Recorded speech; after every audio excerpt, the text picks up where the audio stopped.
soy García Maldonado René Absalón y pues hoy les voy a explicar lo que son las matemáticas y cómo pueden crearse videojuegos, gráficos y la magia del cine.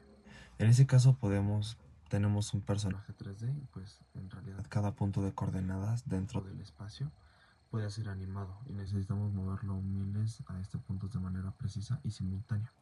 En ese caso podemos realizar lo que es una animación o la creación de un personaje de un videojuego. Pues en sí la solución está detrás de las transformaciones lineales que son representadas por matrices. En este caso, si una matriz se rota, pues cada giro de un personaje es un cálculo. Podemos verlo como si se girara una mano o podemos girar los ojos, la nariz, la boca. En este caso podemos mover cada articulación siempre y cuando tenga sentido. También está lo que es la matriz se agranda o se encoja. ¿Cómo podemos entender esto? Cuando es el acercamiento de la cámara, en este caso dentro de la operación, un personaje lo podemos ver a una pequeña distancia y luego lo podemos ver a una alta distancia. En este caso nos asemeja que es el movimiento de matrices. También ese movimiento puede ser capaz de una transformación. O sea, en este caso podemos combinarlas multiplicando matrices para en sí crear movimientos complejos, como poder sentarse un personaje o poder hacer combos dentro de un videojuego de peleas. También dentro de todo esto hay direcciones que no cambian. En este caso lo vamos a llamar que son los eigenvectores, que puede estar un cubo rotando, pero hay un eje invisible que permanece siempre fijo. En ese caso es un eigenvector que su valor es igual a 1 porque no se estira y no se encoge, o sea, simplemente se queda fijo. También dentro de el collage podemos encontrar lo que son las animaciones, dibujos, programas y también varios conectores. De esto no es teoría, pero dentro de las empresas de DreamWorks, Pixar o tan solo con los motores de Unity, que es una compañía de videojuegos, cada animación es una cadena de multiplicaciones de matrices. Los eigenvectores optimizan el cálculo para que tengamos 24, 30 o hasta 60 fotogramas por segundo. Dependiendo de la cantidad de fotogramas va a ser mucho más fluido nuestro programa en sí. También tenemos lo que son las matrices, los eigenvectores, y sin ellos no habría una animación 3D en realidad. Tampoco no habría videojuegos inmersivos, realidad virtual o ni efectos visuales espectaculares. Muchos de esos efectos son combinados en el cine. Y pues detrás de cada píxel de movimiento hay un álgebra lineal trabajando, en las cuales las matemáticas no lo resuelven con ecuaciones, sino pues crean mundos.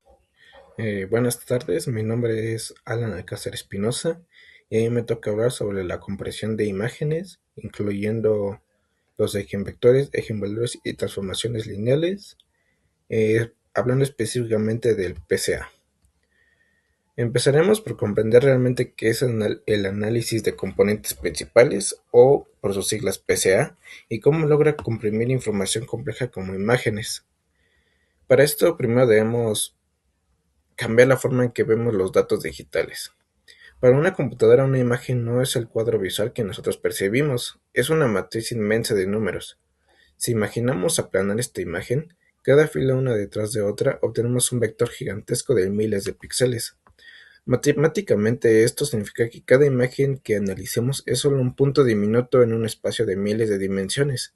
El problema es que trabajar en este espacio es realmente ineficiente, ya que contiene mucha información redundante y datos correlacionados.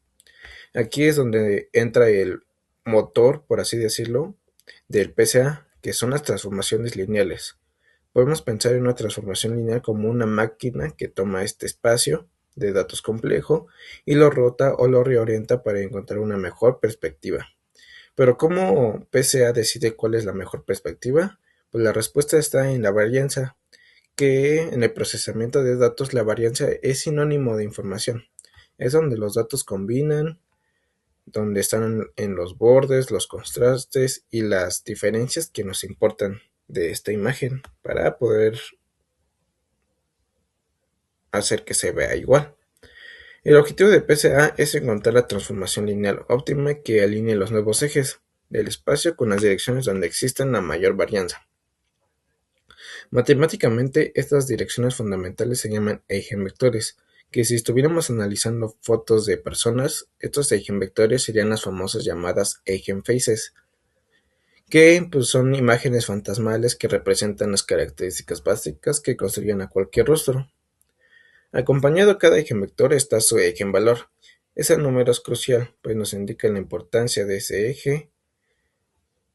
Y un eigenvalor alto significaría que esta dirección captura muchísima información, mientras que un eigenvalor cercano a cero indica que esa dirección es prácticamente ruido o detalles irrelevantes.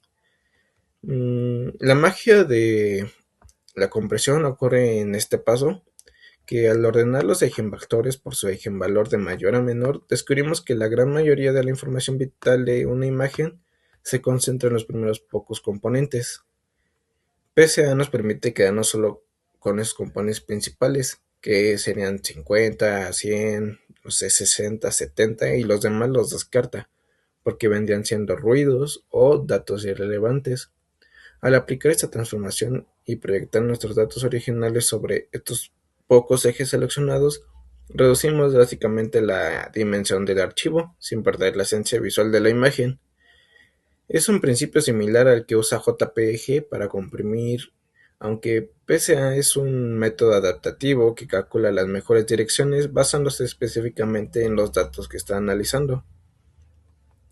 Por lo tanto, podemos definir que la PSA es una técnica estadística de álgebra lineal utilizada para la reducción de dimensionalidad. Es un método que toma un conjunto de datos complejo con muchas variables y realiza una transformación lineal ortogonal para convertirlo en un conjunto de datos más simple y con menos variables. Y esto sería todo por mi parte. Buen día, mi nombre es Israel Hernández Saldaña. A mí me corresponde aterrizar los conceptos abstractos del álgebra al mundo de la mecánica y las vibraciones. Mis compañeros han expuesto aplicaciones en el entorno digital, pero me voy a enfocar en cómo los ejevalores y los ejevectores no tienen en pie nuestras estructuras. Para entender esto, debemos ver a cualquier objeto físico como un sistema dinámico. En ingeniería utilizamos las transformaciones lineales para modelar cómo las fuerzas externas afectan a una estructura. Como se puede ver en el diagrama de masas y resortes, simplificamos la complejidad de un edificio en una matriz de rigidez. Esta matriz es nuestra base para aplicar la transformación que nos dirá cómo responderá el material ante un esfuerzo o a un sismo. Aquí es donde el cálculo se vuelve crítico para la seguridad. Los eigenvalores representan las frecuencias naturales del sistema, es decir, la velocidad a la que el objeto vibra. Un ejemplo histórico que incluí en mi collage es el del puente de Tacoma Narrows. Este desastre ocurrió porque no se calculó que el viento podía coincidir con uno de los eigenvalores de la estructura, causando una resonancia fatal. Incluso en algo tan cotidiano como una guitarra, los autovalores son los que definen las notas en las que escuchamos. Si el eigenvalor nos da la frecuencia, los eigenvectores nos definen los modos de vibración. Básicamente indica la forma en la que el objeto, mientras oscila. En el collage se puede observar las figuras de Chladni y las notas de las cuerdas. Esas no son figuras al azar, son la representación geométrica de los eigenvalores. En esta misma lógica las aplicamos en el diseño de alas, de aviones o en el amortiguador de masa de un rascacielos. Saber hacia dónde se moverá la estructura nos permite reforzar los puntos críticos y salvar vidas. Como conclusión, la álgebra lineal es mucho más que una herramienta de cálculo, ya que nos permite tomar la energía y garantizar la estabilidad de nuestro entorno, mientras que en otras áreas se busca optimizar datos. En mecánica usamos los eigenvalores y eigenvectores para garantizar la seguridad humana. Muchas gracias.